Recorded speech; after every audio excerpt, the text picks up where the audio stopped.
feel free to like move in whatever way you want to move. Come and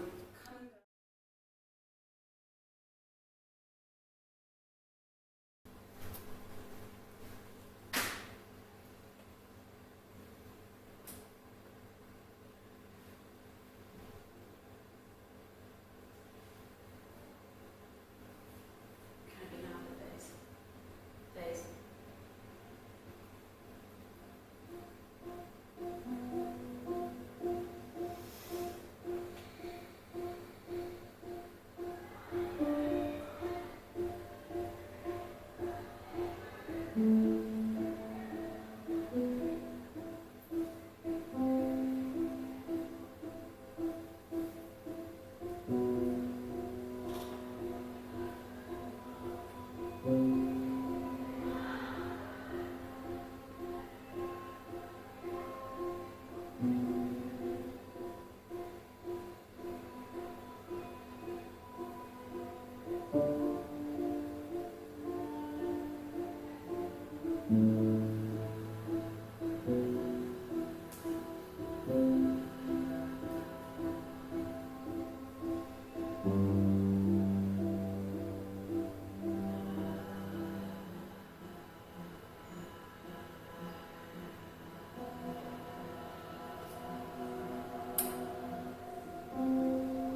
don't worry, I'm not going to sing all of the next 20 minutes, because that would be really annoying. But sometimes things are nicer in a song. So I'm here to tell you something that is true. It happened to me, I'm not making it up, I wouldn't lie to you. I'm not going to lie to you. Please come in, it's okay. They're gone. This summer I went, not this summer, that's the original song. This February I went running, this February I might have died, but it's problematic to talk about, and that fills me with fear. I've been feeling a lot of fear, and I'm worried that you'll judge me, but I promise I'm not a dick. Generally it doesn't bode well when someone says they're not a dick, but honestly I'm not a dick. Anyway, the point is, the reason for this song is so we can all live in hope the next 20 minutes won't always be for long.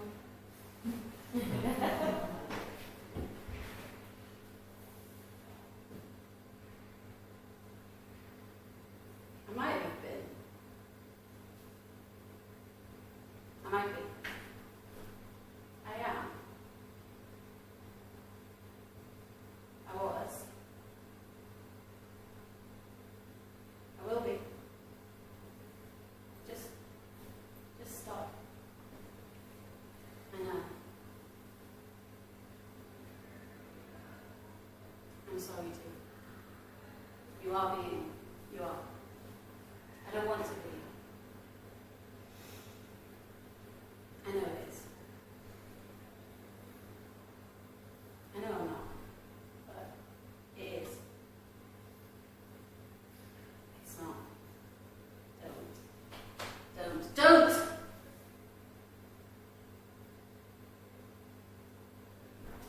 I know it's got nowhere to go for you. I'm sorry that you have to have that.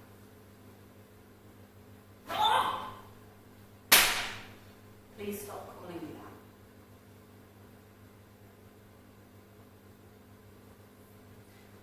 I'm going to read you a story.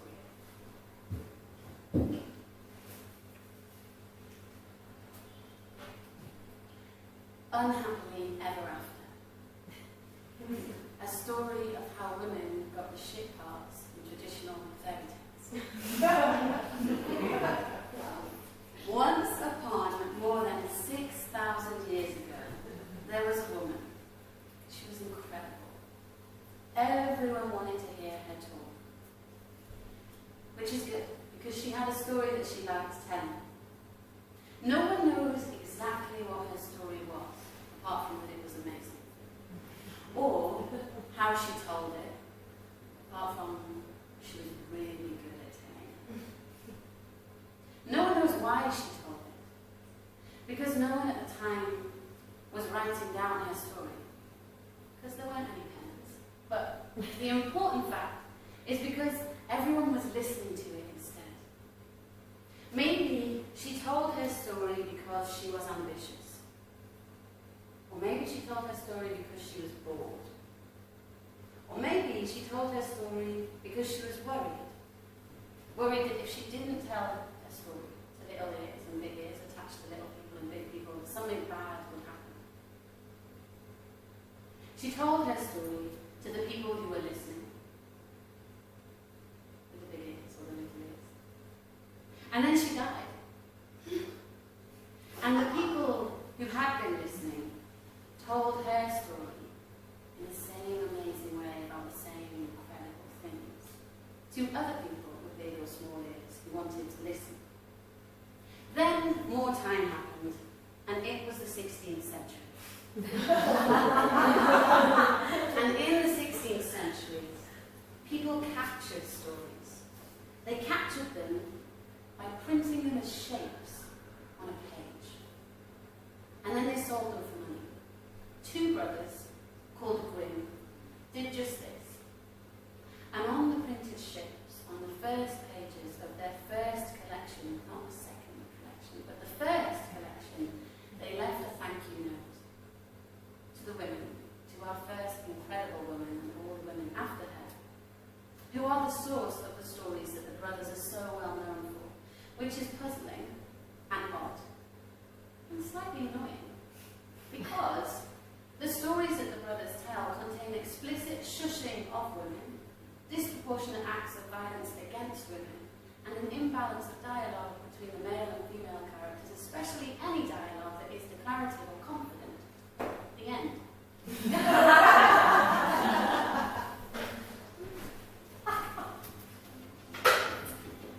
It is 26th of February 2019, and I go on a run. I go on a run because this is part of my routine.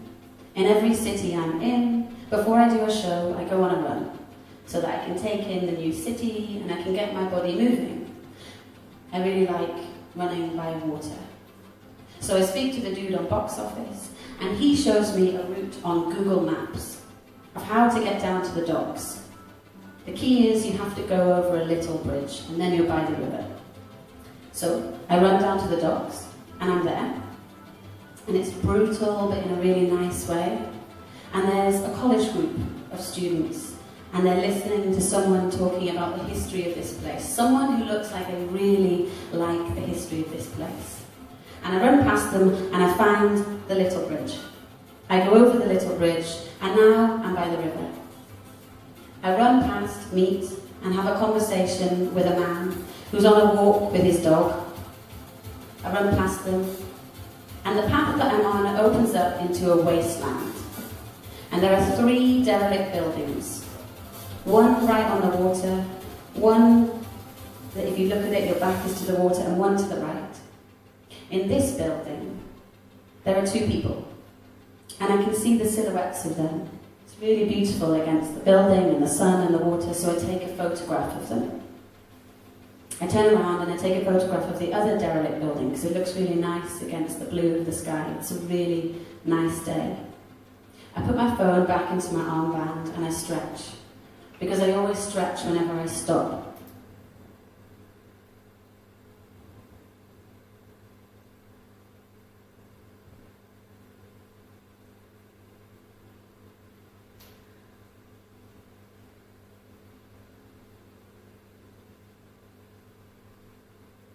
I start jogging again. I don't sprint. It's a really nice day. The sun is shining, it's the middle of the afternoon, it's lovely. I jog towards what I think is a road. I get onto the road, and it leads to an underpass or a really narrow metal ramp that leads onto more fenced-off industrial units. I choose the ramp.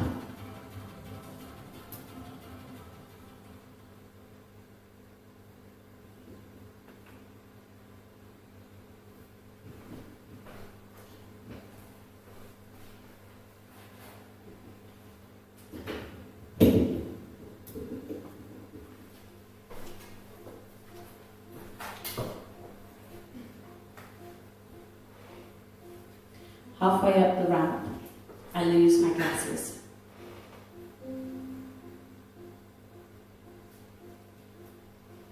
Halfway up the ramp, something happens. Halfway up the ramp, something happened.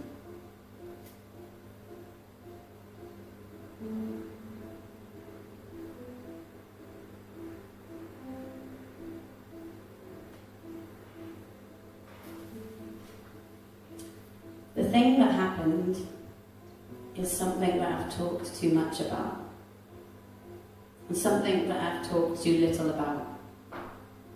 I'm bored of talking about it in a certain way. A man, a stranger that I didn't know, attacked me. He got me from behind in a headlock. I screamed. Lots of things happened on the ramp. I thought I could talk to him. diffuse the situation. I told him I was scared. He just looked at me. Then he told me that he wanted to take me into a building. Then he repeated a few times over that he was going to take me into a building. I screamed. I tried to run away. I didn't get away. It got violent. He got violent. I got violent.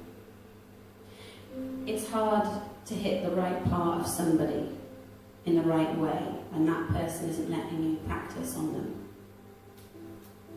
The details of the violence are the things that I'm bored of talking about. The bit I want to tell you is the bit about noise. I want to tell you that it was a conscious decision not to stop screaming. The man kept telling me to shut up. The louder I screamed, the more scared he got. The more scared he got, the more scared I got. I nearly stopped screaming. There was a voice in my head that said, you should do what he's telling you to do. Stop being loud. Stop sticking up for yourself. It's only going to make this worse. Maybe if you are quiet, it will get better. Then another voice. It wasn't really a voice, it was more like a ragingness. Said no. I screamed louder, and I kept on screaming. I started screaming, help me. I made a volume of noise that I didn't know I could make. The noise didn't hurt me.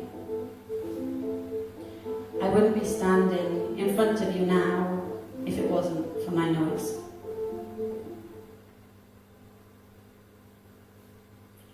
I'd like to sing you another song. You might recognize the tune. Q to me means a couple of things. Obedient, passive and gentle. There's some of the attributes that are cute. I just thought you should know them. That's the reason I named this show Q. Obedient, passive and gentle. People call me cute. Sometimes I feel like a Rockweiler. That doesn't necessarily fit. Some more descriptions of the word cute. Quiet, calm, soft and nice. So let me tell you some things that I do that I think you'll agree are not cute.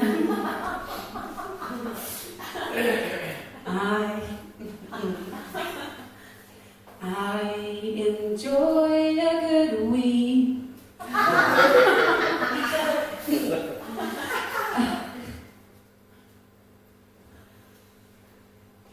I enjoy a good wee in the shower, especially when the shower's not mine.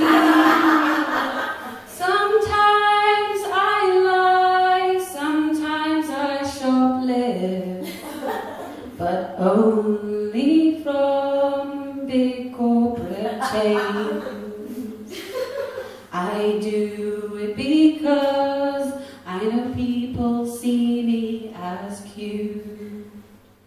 So watch out for the people you think are cute. They're sneaky and rude and can be violent, and they're not always quiet.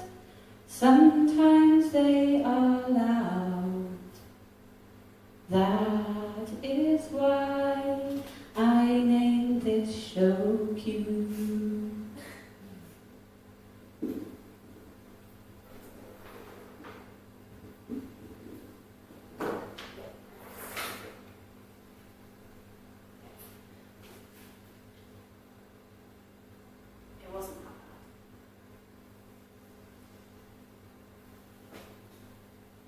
It really wasn't that bad.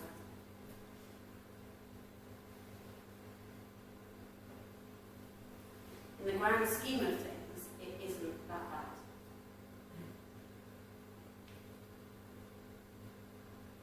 I got away. I don't even have a big scar. It didn't happen for long.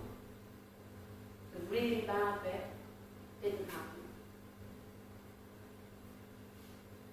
It's not like it happened last week.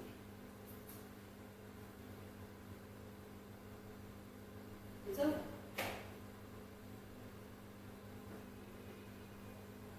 I am asking for attention. I am using it.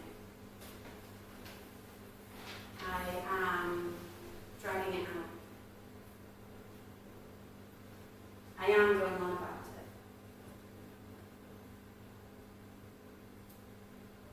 I am asking for attention.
transformative and changing,